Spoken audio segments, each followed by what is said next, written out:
પ્રભુ પરમેશ્વરનો આભાર માનીએ છીએ કે આપણને એમની કૃપા તાજી કરીને આજનો દિવસ આપણા જીવનમાં ઉમેરી આપ્યો અને એ દિવસમાં આપણે પ્રભુના મહિમાના માટે જીવીએ એ બહુ અગત્યનું છે ને પ્રભુનો આજનો ખાસ દિવસ એમાં આપણે એકઠા મળી શક્યા છે. પ્રભુના નામને ધન્યવાદ આપીએ છીએ.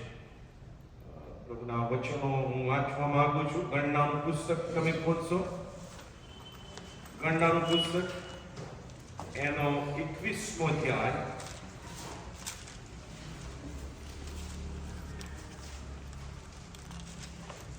ગણનાનું પુસ્તક એનો 21મો અધ્યાય અને એની 4મી કલમથી 9મી કલમ સુધી આપણે વાંચીશું.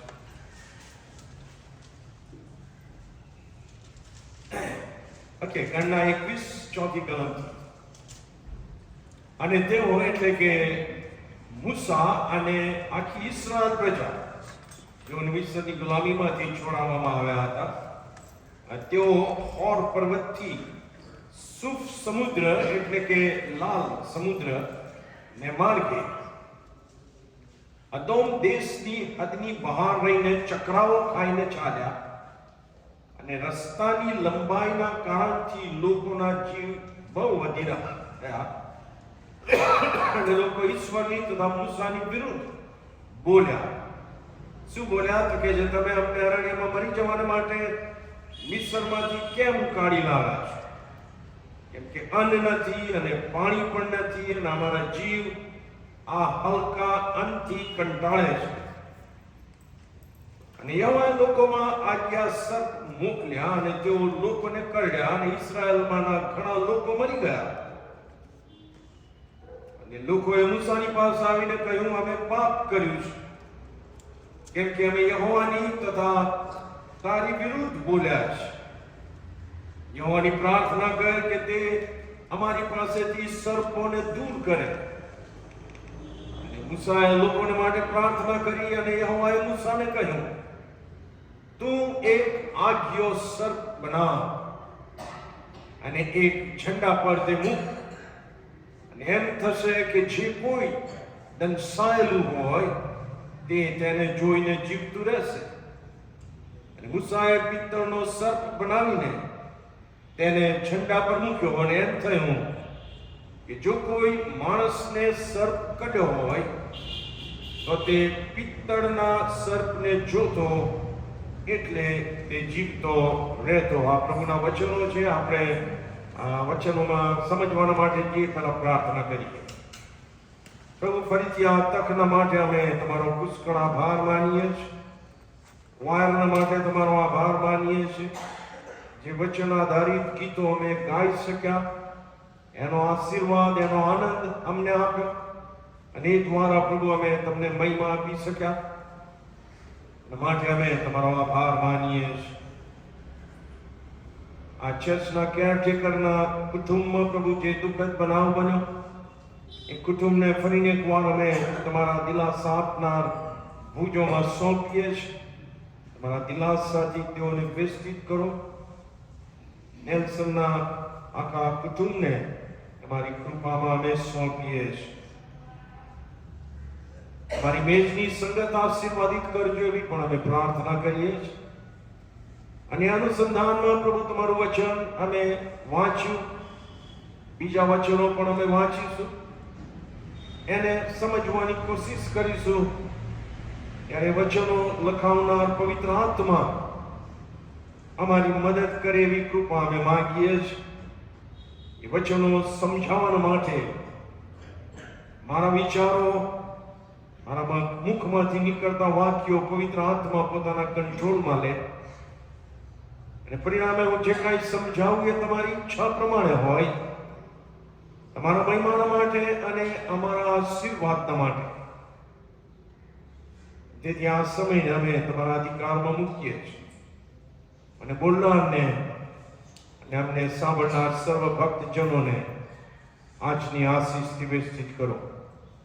અમારી વિનંતી ઈસુ ખ્રિસ્તના નામમાં તમે સાંભળો અને માન્ય કરો. આમેન. આમેન. આ ગણનાનું પુસ્તક એના 21મા અધ્યાયનો જે બનાવ વાંચ્યો એ બહુ અગત્યનો બનાવ છે. કારણ કે આપણે જાણીએ છીએ કે ઈસુ ખ્રિસ્ત જ્યારે આ પૃથ્વી ઉપર હતા અને ગામે ગામ ફરીને એ લોકોને ઉપદેશ આપતા હતા, શિક્ષણ આપતા હતા, એમાં ઘણી બધી વાર એમણે આ જૂના કરારના જે અમુક બનાવો છે, જૂના કરારના પ્રબોધકોની જે અમુક ભવિષ્યવાણીઓ છે, એનો એમણે ઉપયોગ કર્યો છે પોતાના ઉપદેશમાં, પોતાને જે શિક્ષણ આપતા હતા એમાં, એ માટે કે જે જૂના કરારની આખી બાબતો છે એ નવા કરારમાં પણ ઈસુ ખ્રિસ્ત માન્ય રાખે છે અને એનો આશીર્વાદ આપણને આપવા માંગે છે. હવે આ ગણનાનું પુસ્તક એનો 21મો અધ્યાય જે બનાવ વાંચવામાં આવ્યો એના તરફ જો આપણે ધ્યાન રાખીએ, કારણ કે આપણે જોઈશું કે લગભગ ઈસુ ખ્રિસ્ત આ બનાવનો ઉલ્લેખ 2 જગ્યાએ કરે છે. થોડી જ વારમાં તમને ત્યાં લઈ જઈશ, પણ તમે 21મો અધ્યાય ખુલ્લો રાખશો ગણનાનું, અને ત્યાં લખ્યું છે કે અને તેઓ એટલે કે આખી ઇસ્રાએલ પ્રજા અને મૂસા એ હોર પર્વતથી સુફ સમુદ્ર એટલે કે રેડ સી ના માર્ગે અદોમ દેશની હદની બહાર રહીને ચક્રાઓ ખાઈને ચાલ્યા, અને રસ્તાની લંબાઈના કારણથી લોકોનો જીવ બહુ અધીરો થયો. આમાં જે 11-12 દિવસમાં મિસ્રમાંથી કનાનમાં પહોંચી શકાત, એના બદલે વર્ષો નીકળી રહ્યા છે. સો ટાઈમ ખૂબ લાગી રહ્યો છે વચ્ચેના દેશમાં જતા પહેલા, અને છેલ્લે આ બનાવ પહેલા જે બન્યું એ મૂસાને અને લોકોને એવું હતું કે આપણે અદોમ દેશમાંથી બહાર નીકળીએ તો બહુ સહેલાઈથી પહોંચી જઈશું. એટલે એ લોકોએ અદોમના રાજાને રિક્વેસ્ટ મોકલી. એ તમને ગણના 14મી કલમથી આગળ મળશે, તમે વાંચી શકો છો ઘરે જઈને, કે ભાઈ અમને તારા દેશમાંથી પસાર થઈ જવા દે, અમે કોઈ નુકસાન કરીશું નહીં, અમે તમને ભારે નહીં પડીએ, બસ ખાલી અમારે રસ્તો જોઈએ છે. તમે જો વાંચો તો એ શું કહે છે, 17મી કલમ 20મો અધ્યાય, કૃપા કરીને અમને તારા દેશમાં થઈને જવા દે, ખેતરોમાં અથવા દ્રાક્ષ બાગીઓમાં થઈને અમે નહીં ચાલીએ, મતલબ અમે નુકસાન નહીં કરીએ, તમારા કુવાનું પાણી પણ નહીં પીએ, અમે રાજમાર્ગે ચાલીશું, એટલે જે મેઇન રસ્તો છે દેશમાંથી પસાર થવાનો, અને તારી સરહદ ઓળંગતા સુધી અમે જમણી કે ડાબી બાજુએ નહીં ફરીએ. અને અદોમના રાજાએ ના પાડી, 18મી કલમ, અને અદોમે તેને કહ્યું, મારા દેશમાં થઈને જતો ના રાખીને હું તરવાર લઈને તારી સામે નીકળી પડું. ફરી રિક્વેસ્ટ કરવામાં આવી 19મી કલમમાં, અમે સળખે સળખે જઈશું, અને જો અમે અને હું તથા મારા ઢોર તથા તારું પાણી પણ પીએ તો હું તેનું મૂલ્ય આપીશ, બીજું કંઈ નહીં તો મને પગે ચાલીને પેલી બાજુએ જવા દે. અને અદોમના રાજાએ કીધું કે તું પાર જવા નહીં જ પામશે. સો એ રિક્વેસ્ટ નામંજૂર કરવામાં આવી, અને એના લીધે એ લોકો જે રસ્તે ગયેલા ત્યાંથી એમણે પાછા ફરીને ખાસો બધો ચક્રાઓ ખાઈને હવે વચનના દેશ તરફ જવું પડ્યું. અને ઇસ્રાએલ પ્રજાને તો તમે ઓળખો જ છો, રાઈટ? અને ઇસ્રાએલ પ્રજાને ઓળખતા હોય તો તમે ખ્રિસ્તી પ્રજાને ઓળખતા તો હશો જ, કારણ કે બહુ ફેર છે ને. થોડીક તકલીફ, થોડીક મુશ્કેલી, થોડોક ચક્રાઓ, અને ઈશ્વરે આપેલા અઢળક આશીર્વાદો ભૂલી જવાનું અને કચકચ કરવાની, રાઈટ? સો આપણે આ જાણીએ છીએ કે આ લોકોએ શું કર્યું હતું. અને તેથી હવે 21માં ધ્યાનમાં કહે છે કે જ્યારે ચક્રાઓ ખાઈને તેઓ ચાલ્યા અને રસ્તાની લંબાઈના કારણથી લોકોનો જીવ બહુ અધીરો થયો અને લોકો ઈશ્વરની તથા મૂસાની વિરુદ્ધ બોલ્યા. ઈશ્વરની વિરુદ્ધ તો બોલ્યા, પણ ઈશ્વરના સેવકને લઈ ચડાવ્યા. એમની ઈચ્છા પ્રમાણે ના થાય તો યસો નહીં થયું. અને શું કહે છે? તમે અમને અરણ્યમાં મરી જવાના માટે મિસ્રમાંથી કેમ કાઢી લાવ્યા? ના, આ લોકોના ઈશ્વર એમને કાઢી લાવ્યા વચનના દેશમાં લઈ જવાના માટે. કેમ કે અન્ન નથી, પાણી નથી, જૂઠ, માંડ, લાવણી, પાણી ચમત્કારિક રીતે. પણ જ્યારે કચકચ કરવી જ હોય તો મેં કીધું એમાં આશીર્વાદો ભૂલી જવાય છે ને. અને એવું જ થયું. અને એથી વિશેષ એમણે શું કીધું? અમારા જીવ આ હલકા અન્નથી કંટાળે છે. એમણે હલકું અન્ન કોને કીધું? માનના.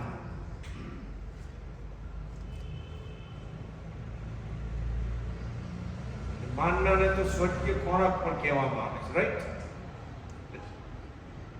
એ લોકો કહે છે કે યાર અમે આ ખાઈ ખાઈને કંટાળ્યા, હલકા. અને તેથી ઈશ્વર કોપાયમાન થાય છે. હા, આપણા ઈશ્વર પ્રેમ છે, પણ જ્યારે એમની સહનશીલતા ખૂટી જાય ત્યારે કોપાયમાન થાય છે. યસ ઓર નો? અને કોપાયમાન થયા અને યહોવાએ લોકોમાં આજ્ઞા સર્પ મોકલ્યા અને તેઓ લોકોને કરડ્યા અને ઇસ્રાયેલમાંના ઘણા લોકો મરી ગયા. હવે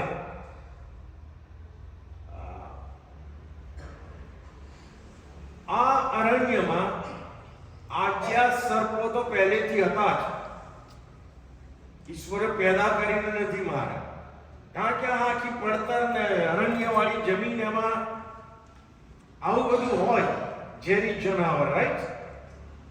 એ સર્પો હતા. પણ કારણ કે ઇસ્રાયેલ લોકો ઈશ્વરની કૃપાના સરકારમાં રહેતા હતા એટલે આજ્ઞા સર્પ એમને કાંઈ કરતા નહોતા. હા કે ના? આ સમજો બિબ્લિકલ પ્રિન્સિપલ કે જ્યાં સુધી ઈશ્વરની કૃપાને માન્ય રાખીને જીવ્યા, આ વિનાશક પરિબળો ચારે બાજુ હતા પણ એમને ટચ કરી શકતા નહોતા. જે ક્ષણે ઈશ્વર કોપાયમાન થયા, મતલબ આ લોકો ઈશ્વરના સર્કલની બહાર નીકળી ગયા, તો ઈશ્વરે એમની જાણે કે રક્ષણ લઈ લીધું. અને એ આજ્ઞા સર્પો અને બીજા જે એમને ડંખ મારે છે, એમને કરડે છે. યસ હો? અને થાય છે એવું. તેથી જ પ્રભુમાં, ખ્રિસ્તમાં, ઈશ્વરની કૃપાના સર્કલમાં હંમેશા આપણે જીવતા રહીએ. કે ના? અને ઘણા લોકો મરણ પામ્યા. હવે જ્યારે આવું કશું ડ્રાસ્ટિક બને ત્યારે ઘણી વાર ભાન આવે છે. ઘણાને નથી આવતું, ઘણા વધારે જડ થઈ જાય છે. પણ પ્રભુનો આત્મા એમને ઠોકે છે ને આ લોકોને થયું કે અમે ખોટું કર્યું અને તેથી લોકોએ મૂસાની પાસે આવીને કહ્યું કે અમે પાપ કર્યું છે, કેમ કે અમે યહોવાની તથા તારી વિરુદ્ધ બોલ્યા છે. હવે અમારી પાસે કોઈ ઈશ્વરની મોં બતાડવા જેવું અમારી પાસે રહ્યું નથી, એટલે તું અમારા વચ્ચે મધ્યસ્થી કર, યહોવાની પ્રાર્થના કર કે તે અમારી પાસેથી સર્પોને દૂર કરે. અને મૂસાએ લોકોને માટે પ્રાર્થના કરી. પણ મીનવાઇલ તમે જો આખી પરિસ્થિતિ કેવી હતી કે સર્પો દૂર થાય એવી એમની ઈચ્છા હતી, પણ સર્પો ઓલરેડી ઘણાને કરડી ગયેલા અને એમનામાં ઝેર ચડી ગયેલું. એમનું શું? એ તો મરી રહ્યા હતા. અને તેથી ઈશ્વર ઇન્ટરફિયર થાય છે અને એ કહે છે ઓકે તમે આવું કરો. શું કરો? યહોવાએ મૂસાને કહ્યું કે તું એક આગ્યો સર્પ બનાવ અને એક ઠંડા પર તે મૂક, અને એમ થશે કે જે કોઈ ડંખાયેલું હોય તેને જોઈને જીવતું રહેશે. અને મૂસાએ પિત્તળનો સર્પ બનાવીને તેને ઝંડા પર મૂક્યો. અને એમ થયું કે જો કોઈ માણસને સર્પ કરડ્યો હોય તો તે પિત્તળના સર્પને જોતો એટલે તે જીવતો રહેતો. જેને સર્પ કરડ્યો હોય એને ઝેર તો ચડ્યું જ હોય, અને જે ઝેરનો ઈલાજ ના કરવામાં આવે તો મોત નક્કી હતું. હા કે ના? એટલે ઈશ્વરે આ એક બાબત ઉપલબ્ધ કરાવી. અને અહીંયા જે ઝંડો લખ્યું છે, બાઇબલના અભ્યાસો ઘણી વાર કહે છે કે મૂસા પાસે મૂસાની લાકડી હતી મોટી, ખબર છે?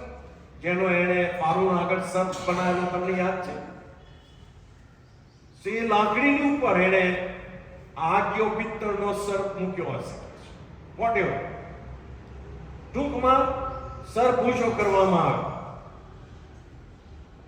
અને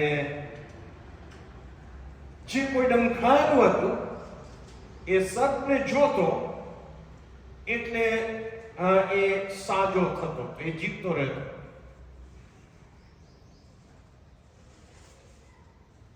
અને આ તો ઇસ્રાયલ પ્રજા હતી.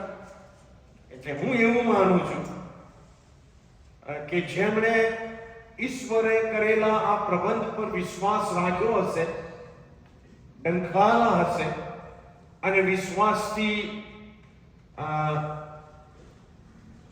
આ પિત્તળના સર્પ તરફ જોયું હશે, એ બધા બચી ગયા હશે. રાઈટ? પણ ઘણા બધા જે પોતાને વધારે ઇન્ટેલિજન્ટ માને, એમને તો આ મૂર્ખામી લાગે ને. યાર એવું હોતું હશે કે પિત્તળનો સર્પ ઝંડા પર લગાડો ને એને જુઓ ને, એવું કશું ના હોય. એટલે એ અવિશ્વાસમાં રહ્યા. ઈશ્વરે કરેલા પ્રબંધની ઇનડાયરેક્ટલી હાંસી ઉડાવી કે નોટ પોસિબલ યાર. એ બધા મરણ પામ્યા હશે. બચી ગયેલા તો હતા પણ મરણ પામેલા હશે જ. અને હોવા જ જોઈએ, કારણ કે આ તો ઇસ્રાયલ પ્રજા હતી ને. હવે આજ્ઞા સર્પમાંથી તો બચ્યા, પ્રબંધ થયો, પણ એદન વાડીમાં જે સર્પે ડંખ માર્યો એનું ઝેર તો બધાને ચડ્યું છે.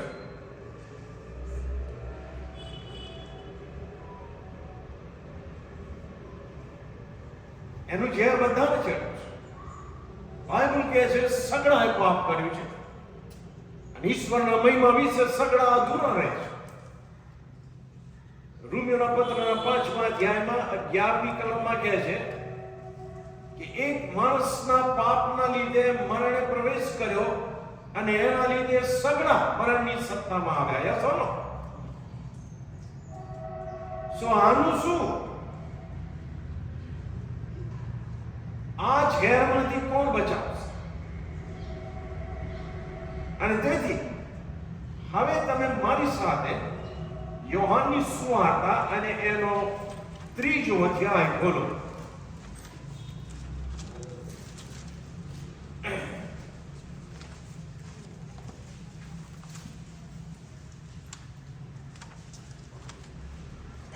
યોહાનની સુવાર્તા એનો 3જો અધ્યાય અને એની 14મી કલમથી હું વાંચીશ કે ઈશ્વરે એદનવાડીના સર્પ દંશનો પણ ઈલાજ કર્યો છે. 14મી કલમથી હું વાંચીશ.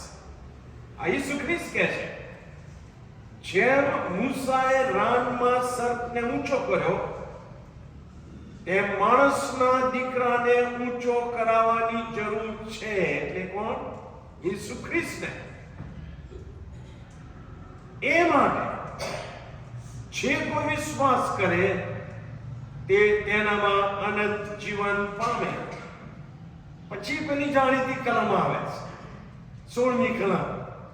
કેમ કે ઈશ્વરે જગત પર એટલો પ્રેમ કર્યો કે તેમણે પોતાનો એકાકી જનિત દીકરો આપ્યો, એ માટે કે જે કોઈ, કારણ કે સગડા ડંખાયેલા છે, પણ જે કોઈ, કારણ કે મસ્કરી કરનારાય હશે અને વિશ્વાસ કરનારાય હશે. આ કે ના?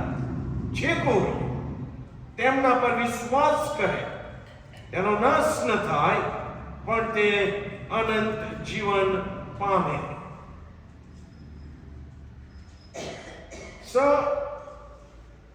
ઈસુ ખ્રિસ્તમાં ઈશ્વરે એદનવાડીમાં જે સાપે ડંખ માર્યો પાપનો, એના લીધે સગળા માણસો ઝેર પ્રસર્યું. મરણ અને અનંતકાલિક મરણનું ઝેર હતું એ આ કે ના, જેને પ્રેક્ટિકલમાં બીજું મરણ કહે છે. અને બીજું મરણ એટલે અગ્નિ, ગંધક તથા આગથી બળનારી સર્વકાળ રાત દિવસ બળનારી ખાર, નર્ક. અને બીજું મરણ એવું છે કે જેમાં રાત દિવસ વેદના થશે. મરણ એટલે આપણે જે મરણ કહે છે એવું નહીં, you will continue to live. અને આ ઝેરની જે અસર થવાની છે એનાથી બચાવવા માટે ઈશ્વરે આ જબરજસ્ત વ્યવસ્થા કરી. જેમ મૂસાએ રાનમાં સર્પને ઊંચો કર્યો, ઈસુ ખ્રિસ્ત કહે છે તેમ માણસના દીકરાને એટલે કે મને ઊંચો કરાવવાની જરૂર છે, એ માટે કે જે કોઈ વિશ્વાસ કરે તેનામાં અનંત જીવન પામે.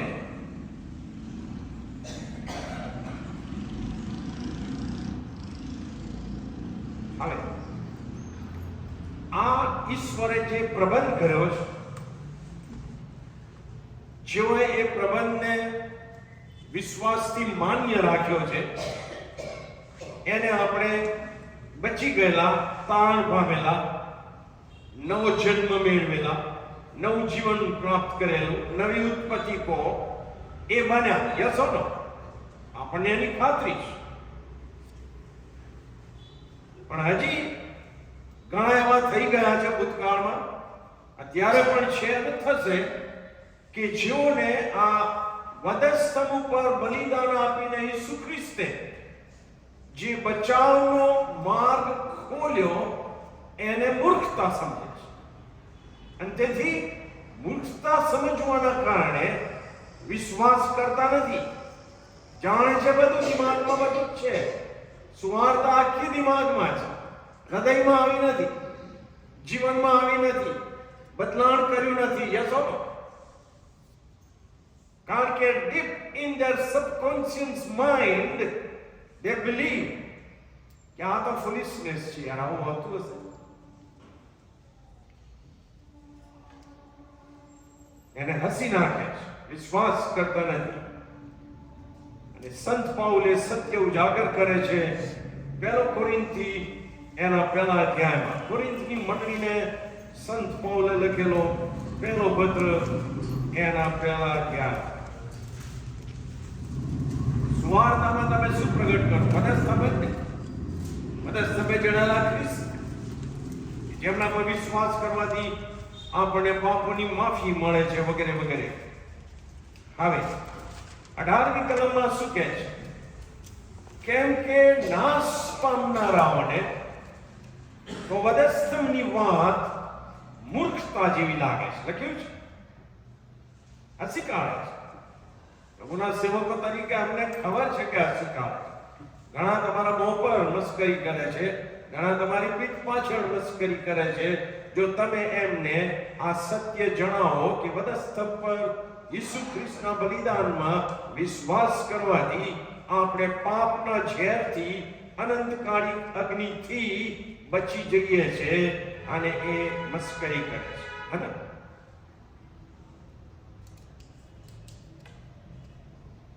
કે નાશ પામનારાઓને તો વધસ્તંભની વાત મૂર્ખતા જેવી લાગે છે. અને સંત પાઉલ કહે છે પણ અમોતાણ પામનારાઓને માટે તો તે ઈશ્વરનું સામર્થ્ય છે.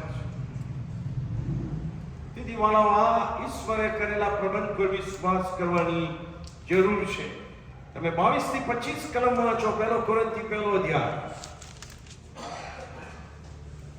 યહૂદીઓ ચિહ્ન માંગે છે અને ગ્રીક લોકો જ્ઞાન શોધે છે.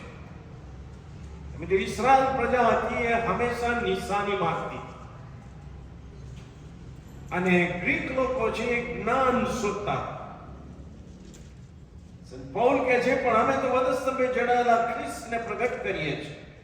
તે તો યહૂદીઓને ઠોકરરૂપ અને ગ્રીકોને મૂર્ખતારૂપ.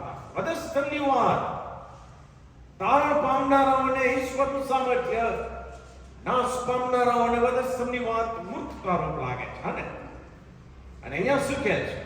વધસ્તંભની વાત યહૂદીઓને ઠોકરરૂપ લાગે છે કારણ કે યહૂદી લોકો એવા ખ્રિસ્તની રાહ જોતા હતા, યહૂદાના કુળના સિંહની રાહ જોતા હતા પહેલી વખત, કે જે આવશે, રોમન સામ્રાજ્ય આખું નષ્ટ કરશે અને દાઉદનું રાજ્ય ફરીથી સ્થાપન કરશે.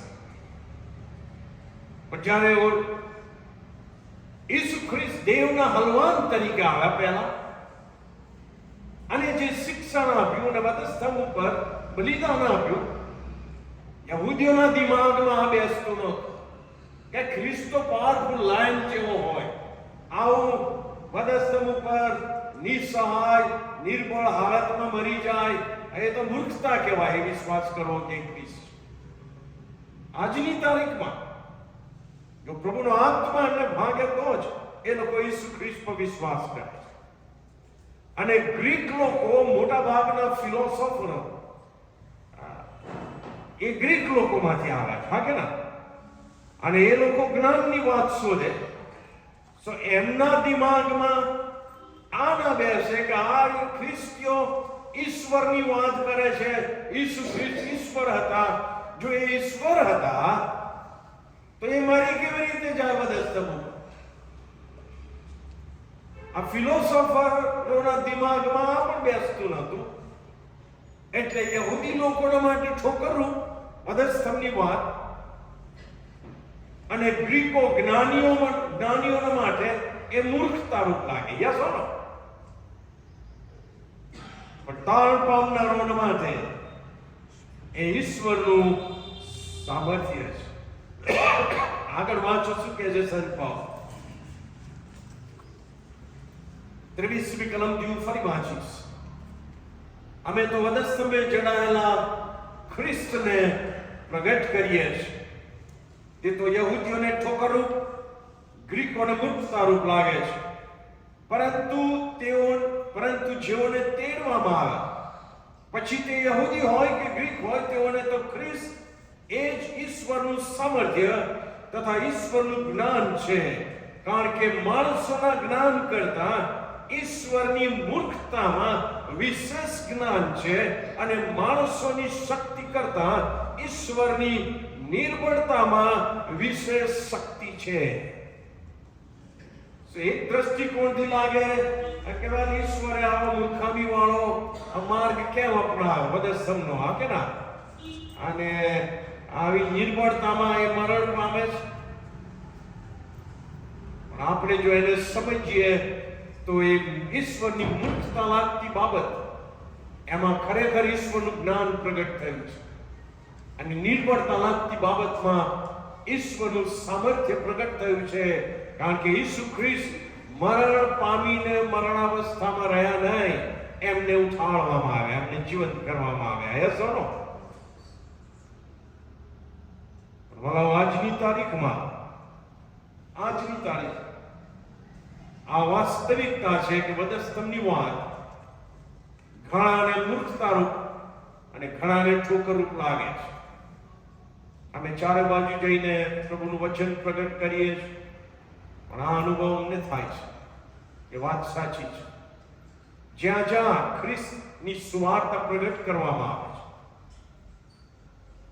ત્યાં બેઝિકલી 3 પ્રકારના રિસ્પોન્સ સુવાર્તા સાંભળનારાઓ તરફથી મળે છે. સંત પૌલ પણ લખે છે પ્રેરિતોના કૃત્યના 17 પહેલો રિસ્પોન્સ, ઘણા ઠઠ્ઠા મસ્કરી કરે છે. બીજો રિસ્પોન્સ, ઘણાને લાગે છે કે ના આ વાત સાચી છે, પણ વિશ્વાસ કરતા નથી અને કહે છે કે ઓકે ફરી કોઈક વાર પ્રભુને જીવન સોંપીશું. આજે ને સૌ પાછળ ઠેલે છે, હા કે ના? અને ત્રીજો રિસ્પોન્સ ઘણા જસ્ટ લાઈક ધેટ વિશ્વાસ કરે છે, પાપોની માફી અને અનંત જીવનનો આશીર્વાદ મેળવે છે. તમે જો આ જ રિસ્પોન્સ મળે છે, તમે ખોલો મારી સાથે પ્રેરિતોના કૃત્ય અને એનો 17મો અધ્યાય.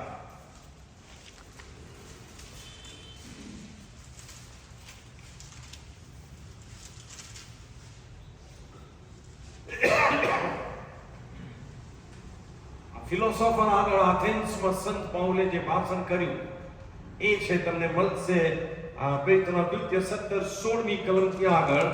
અને પછી એણે જ્યારે એ સંદેશો સુવાર્તા પ્રગટ કરવાનું પૂરું કર્યું ત્યારે રિસ્પોન્સ જે આપે છે લોકોએ લખ્યું છે 32મી કલમ. શું લખ્યું છે? જ્યારે તેઓએ મુએલાના પુનરુત્થાન વિશે સાંભળ્યું ત્યારે કેટલાકે ઠઠ્ઠા મસ્કરી કરી, પણ બીજાએ કહ્યું અમે એ સંબંધી કોઈ બીજી વાર્તાઓ સાંભળીશું. તો ડિલે કર્યું, યસ ઓર નો? અને ત્રીજો રિસ્પોન્સ એવી રીતે પાઉલ તેઓની પાસેથી ચાલ્યો ગયો, પણ કેટલાક માણસોએ પાઉલની સંગતમાં રહીને વિશ્વાસ કર્યો. આ ત્રણ ગ્રુપમાં આપણે ક્યાં છે પોતે આત્મખોજ કરવાની જરૂર છે. મેં કીધું બીજી એક જગ્યાએ પણ ઈસુ ખ્રિસ્તે આ લાકડી પર જે પિત્તળનો સર્પ ઊંચો કરવામાં આવ્યો એના અનુસંધાનમાં એક વિધાન કર્યું છે, અને એ તમને મળશે યોહાનની સુવાર્તાના 12મા અધ્યાય.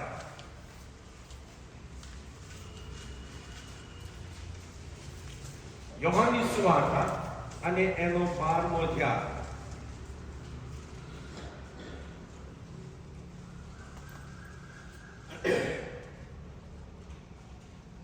અને એની 27મી કલમથી હું વાંચીશ. તમે જો હવે આ ઈસુ ખ્રિસ્ત જાણે કે છેલ્લા સમયમાં છે કે જે બદસ્તમની નજીક એમને લઈ જઈ રહ્યા છે. 27મી કલમમાં ઈસુ ખ્રિસ્ત કહે છે, અને મારો જીવ વ્યાકુળ થયો છે, હું શું કહું? હે પિતા, મને આ ઘડીથી બચાવો. બીજા સુવાર્તિકો લખે છે કે એમણે 3 વાર પ્રાર્થના કરી કે હે બાપ, જો બની શકે તો આ પ્યાલો મારાથી દૂર કર, પણ મારી ઈચ્છા નહીં, તમારી ઈચ્છા પૂરી થાવ. યસ ઓર નો? એ જ અનુસંધાનમાં છે. હે પિતા, મને આ ઘડીથી બચાવો, પણ એ જ કારણને લીધે તો હું આ ઘડી સુધી આવ્યો છું. હે પિતા, તમારા નામનો મહિમા પ્રગટ કરો. ત્યારે એવી આકાશવાણી થઈ કે મેં તેનો મહિમા પ્રગટ કર્યો છે અને ફરી કરીશ. આગળ વાંચો 30મી કલમ. અને ઈસુએ ઉત્તર આપ્યો, એ વાણી મારે માટે નહીં પણ તમારે માટે થઈ. હવે આ જગતનો ન્યાય કરવામાં આવે છે. આ જગતના અધિકારીને એટલે કે શેતાનને કાઢી નાખવામાં આવશે. જો મને પૃથ્વી પરથી ઊંચો કરવામાં આવશે તો હું સર્વને મારી તરફ ખેંચીશ. પૃથ્વી પરથી માણસનો દીકરો ઊંચો કરાય જરૂરનું છે એવું યોહાનની 3જા અધ્યાયમાં કીધું, હા કે ના? અને અહીંયા આગળ ફરીથી એમણે કીધું, જો મને પૃથ્વી પરથી ઊંચો કરવામાં આવશે તો હું સર્વને મારી તરફ ખેંચીશ. પણ પોતાનું મૃત્યુ સી રીતે થવાનું છે એ સૂચવીને તેમણે આ પ્રમાણે કહ્યું. એ કહે છે કે મને ઊંચો કરવામાં આવશે તો ઘણાને હું ખેંચીશ, હું આમંત્રણ આપીશ, અને જે ખેંચાશે એ આશીર્વાદિત થશે. આમંત્રણ નહીં સ્વીકારે એમની જવાબદારી એમની છે. યસ ઓર નો? તેથી જ્યારે બધા સમૂહ પર એમને ઊંચા કરવામાં આવ્યા ત્યારે લોકો ખેંચાયા છે એનો ઉલ્લેખ સુવાર્તામાં લખવામાં આવ્યો છે. 4 જણની વાતો કરીશ, શોર્ટ, ગભરાશો નહીં, હું બતાવી દઈશ. પહેલો જે ખેંચાયો ઈસુ ખ્રિસ્ત મરણ પામ્યા એ પહેલા વધસ્તંભ પર જ હતા, અને સૌથી પહેલા જે ખેંચાયો એ મરતો ચોર છે. આ કે ના? લુકની સુવાર્તાના 23મા અધ્યાયમાં તમને એ મળશે. એ જ અધ્યાયમાં લખ્યું છે કે ઈસુ ખ્રિસ્તે કીધું, એ બાપ તેઓને માફ કર, કેમ કે તેઓ જે કરે છે તે તેઓ જાણતા નથી. યસ ઓર નો? હવે આજુબાજુ બે ચોર હતા, લૂંટારા હતા, જેઓ મરણદંડ ભોગવી રહેલા. એ ઈસુ ખ્રિસ્ત શું કરે છે એ તો તેમના ધ્યાનમાં આવતું જ હશે ને. અને એવું કહેવાય છે, અને એ સાચું છે, કે આ રીતે ઈસુ ખ્રિસ્તને જે રીતે વધસ્તંભે ચડવામાં આવ્યા, એ સજા એટલી ભયંકર હતી કે વધસ્તંભ પર લટક્યા પછી એ માણસ પોતાના હોશો હવાસ ગુમાવી દે. એને ભાન ના પડે કે શું બોલી રહ્યો છે. આજુબાજુના ઉભેલા લોકોને ગાળો બોલે, એમને શ્રાપ આપે, ઈશ્વરને શ્રાપ આપે, વગેરે વગેરે વગેરે. યસ ઓર નો? એની માનસિક સમતુલા આમથી તેમ થઈ જાય. જ્યારે ઈસુ ખ્રિસ્ત મરણ પામે ત્યાં સુધી માનસિક રીતે સ્વસ્થ હતા કે ના? 7 વાણી એમણે ઉચ્ચારી. અને આ ચોર જોતા, શરૂઆતમાં બંને ચોર મસ્કરી કરવામાં સામેલ થાય છે. તમે સુવાર્તામાં વાંચો. પણ ધીમે ધીમે એક ચોર એ ધ્યાનથી જોતો હતો, અને એના મનમાં કંઈક થયું કે ના, આ અલગ માણસ છે, નિર્દોષ છે. અને તેથી એ શું કહે છે? જ્યારે વાંચો તમે લુકની સુવાર્તા 23મો અધ્યાય, એની 39મી કલમથી વાંચો તમે, તો એમાં એવું લખવામાં આવ્યું છે કે ઈસુની સાથે ટાંગેલા ગુનેગારોમાંના એકે ઈસુની નિંદા કરીને કહ્યું, શું તું ખ્રિસ્ત નથી? તું પોતાને તથા અમને બચાવ, પરંતુ બીજાએ ઉત્તર આપતા પોતાના સાથીને ધમકાવીને કહ્યું, તું તે જ શિક્ષા ભોગવે છે, તે છતાં શું તું ઈશ્વરથી પણ બીતો નથી? એનો અર્થ ઈસુ ખ્રિસ્તમાં એને ઈશ્વરી બાબત દેખાય. હા કે ના? આગળ શું કહે છે? આપણે તો વ્યાજબી રીતે ભોગવીએ છીએ.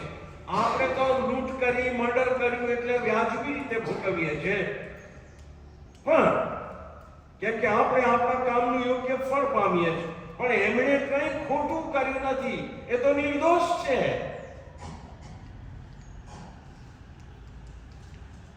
સો ઈસુ ખ્રિસ્તને નિર્દોષ માને છે. ઈસુ ખ્રિસ્તમાં એ ઈશ્વરી બાબત જુએ છે. ઈસુ ખ્રિસ્તમાં એ આવનાર જે રાજ્ય છે ઈશ્વરનું, એને જુએ છે. અને તેથી એને શું કીધું? હે ઈસુ, તમે તમારા રાજ્યમાં હો ત્યારે મને સંભાળજો. ખેંચાયો કે નહીં ચોર? ઈસુ ખ્રિસ્ત કહે છે કે જો પૃથ્વી પરથી મને ઊંચો કરવામાં આવશે તો હું સગડાને ખેંચીશ. પણ એના માટે વિશ્વાસ જોઈએ. અને સૌથી પહેલો જે ખેંચાયો એ ચોર છે. પ્રભુનો આભાર, કેમ કે ઈસુ ખ્રિસ્તે તેને કહ્યું, હું તને ખચિત કહું છું કે આજ તું મારી સાથે પારાદેશમાં હોઈશ. એક મોટો વિષય છે બીજો, કે સ્વર્ગ અને પારાદેશમાં શું ફેર. પ્રભુની ઈચ્છા હશે તો હું કોઈક વાર એને શીખવવાની કોશિશ કરીશ. બીજી જે વ્યક્તિ ખેંચાય એ રોમન સોલ્જર છે, સુબેદાર છે. માર્કની સુવાર્તા 15મો અધ્યાય અને એની 39મી કલમ, જે ઈસુ ખ્રિસ્તને વધસ્તંભ પર ચડાવવામાં સામેલ હતો, પણ હવે એને ઈસુ ખ્રિસ્તમાં કંઈક જુદું જ દેખાય છે આગળના વિશ્વાસથી. અને તેથી એ શું કહે છે?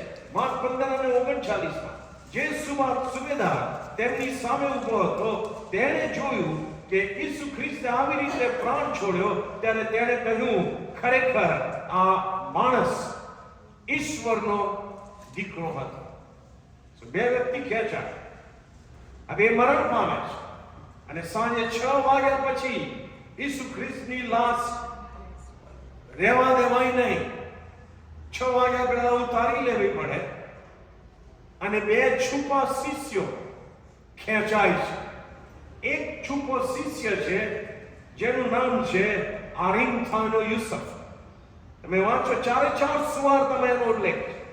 માથી 27માં લખે છે, 57 થી 58માં, અને સાંજ પડી ત્યારે યુસફ નામે અરિમથાનો એક દ્રવ્યવાન માણસ કે જે પોતે પણ ઈસુનો શિષ્ય હતો તે આવ્યો. તેણે પિલાત પાસે જઈને ઈસુની લાશ માંગી. ત્યારે પિલાતે તેને સોંપવાની આજ્ઞા કરી. માર્ક લખે છે 15મો અધ્યાય 43મી કલમ, ન્યાય સભાનો એક માનવંત સભા છે. આ દ્રવ્યવાન હતો, માનવંત પણ હતો, અને ન્યાય સભાનો યહૂદીઓની સુપ્રીમ કોર્ટનો એ સભ્ય હતો. અરિમથાઈનો યુસુફ આવ્યો, જે પોતે પણ ઈશ્વરના રાજ્યની વાટ જોતો હતો. એને હિંમત રાખીને પિલાતની પાસે જઈને ઈસુની લાશ માંગી. લુક 23:50-52 તમને મળશે. હવે યુસુફ નામે ન્યાય સભાનો એક સભાસદ હતો. તે સારો તથા ન્યાયી માણસ હતો. તે યહૂદીઓના એક શહેર અરિમથાઈનો હતો, અને તેણે તેઓના ઠરાવો તથા કામમાં પોતાની સંમતિ આપી નહોતી. જ્યારે રાત્રે ઈસુ ખ્રિસ્ત પર આ સાનેદ્રીન સભાએ મુકદ્દમો ચલાવ્યો, જૂઠા સાક્ષીઓ ઊભા કરીને મરણદંડ આપ્યો, ત્યારે આ યુસુફે એમાં ના પાડી હતી કે હું એમની સાથે સંમત નથી. પણ એ છૂપો શિષ્ય બહાર આવ્યો નહોતો. અને યોહાનમાં એ સ્પષ્ટ લખ્યું છે 19મો અધ્યાય અને 38મી કલમમાં, આ બીના બન્યા પછી અરિમથાઈનો યુસુફ, જે ઈસુનો એક શિષ્ય હતો, પણ યહૂદીઓના ધાકને લીધે ગુપ્ત રીતે શિષ્ય બન્યો હતો. શિષ્ય હતો પણ ગુપ્ત હતો. યહૂદીઓની ધાકના લીધે એણે ઈસુનું શબ લેવા માટે રજા માંગી. 3 થયા: મળતો ચોર, રોમન સોલ્જર અને અરિમથાઈનો યુસુફ ખેંચાયા. ચોથી વ્યક્તિ છે નિકોદેમસ. વાંચો તમે યોહાન 19મો અધ્યાય અને એની 39મી કલમથી. યોહાનની સુવાર્તા એનો 19મો અધ્યાય.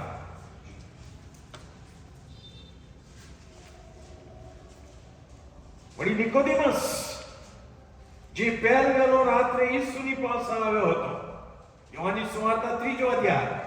આગળના રાત્રે આવીને પૂછે છે, અને ઈસુ ખ્રિસ્ત એને કહે છે કે માણસ નવો જન્મ પામ્યું ન હોય. પણ એ વખતે એને કાંઈ એવી અસર થતી નથી. એ પણ બીતો હતો, એ પણ ગુપ્ત શિષ્ય હતો.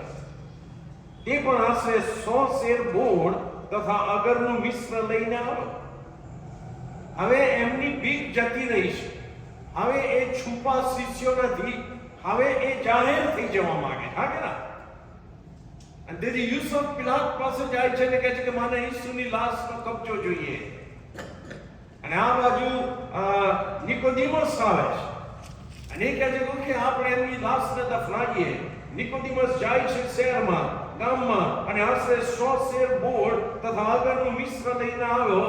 અને યહૂદીઓની દફનાવવાની રીત પ્રમાણે એમણે ઈસુના શબને સગડું કર્યું અને ત્યાર પછી સુગંધી દ્રવ્ય લગાડીને શણના વસ્ત્રમાં લપેટ્યું અને કબરમાં મૂક્યું. યસ ઓર નો? હવે એમની બીક જતી રહી છે, કારણ કે ઈસુ ખ્રિસ્તે કીધેલું કે જો મને પૃથ્વી પરથી ઊંચો કરવામાં આવશે તો હું મારી તરફ સર્વને ખેંચીશ. સો આજે આ મેગ્નેટિઝમ ઓફ ધ ક્રોસ, વધસ્તંભનું જે લોહ ચુંબકત્વ કહેવાય, ખેંચાણ, એ આજે પણ ચાલુ છે. અને જેટલા ખેંચાય છે વિશ્વાસથી એ આશીર્વાદિત થાય છે. બાઇબલ કહે છે હું નહીં. અને તેથી ગણનાના પુસ્તકના 21મા અધ્યાયમાં જે બનાવ આજ્ઞા સર્પનો, એનો ઉલ્લેખ યોહાન 3માં થાય છે, ઈસુ ખ્રિસ્ત કરે છે. એનો ઉલ્લેખ યોહાન 12માં ઈસુ ખ્રિસ્ત કરે છે. એ માટે કે આપણે વિશ્વાસ કરીએ કે ઈસુ ખ્રિસ્ત એ આપણા બચાવનો માર્ગ છે. અને થોડા વખત પહેલા વધસ્તંભની વાત કરી હતી કે વધસ્તંભ ઊંચકવાના માટે છે, પહેરવાના, લટકાવવાના માટે નહીં. કીધું હતું કે નહીં? તો આ જે સર્પ, આજ્ઞો સર્પ ઊંચો કરવામાં આવ્યો, મૂસા એની લાકડી પર બાંધ્યો હશે કે વોટેવર,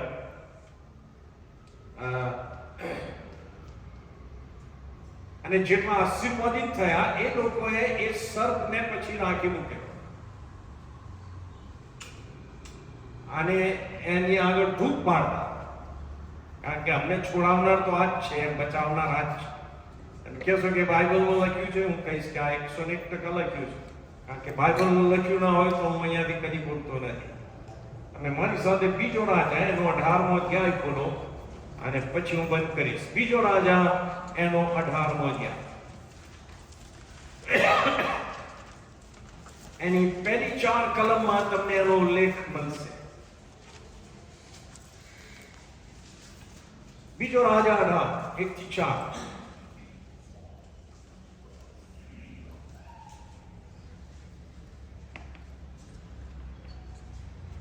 ઇસ્રાયલના રાજા એલાના દીકરા હોશિયારે 3 વર્ષે એમ થયું કે યહૂદિયાના રાજા આહાઝનો દીકરો હિઝકિયા રાજ કરવા લાગ્યો, અને એ સારો રાજા હતો. તે રાજ કરવા લાગ્યો ત્યારે તે 25 વર્ષનો હતો, અને તેણે યરૂશાલેમમાં 29 વર્ષ રાજ કર્યું. તેની માનું નામ અબી હતું. તે ઝખારિયાની દીકરી હતી. તેના પિતા દાઉદે જે બધું કર્યું હતું તે પ્રમાણે આ હિઝકિયાએ યહોવાની દ્રષ્ટિમાં જે સારું હતું તે કર્યું હતું. શું સારું એણે કરવા? એ રાજા થયો પછી કર્યું. તેણે ઉચ્ચ સ્થાનો કાઢી નાખ્યા. જ્યાં આ લોકો મૂર્તિ પૂજા કરતા હતા એ કાઢી નાખ્યા. સ્તંભોને ભાગી નાખ્યા.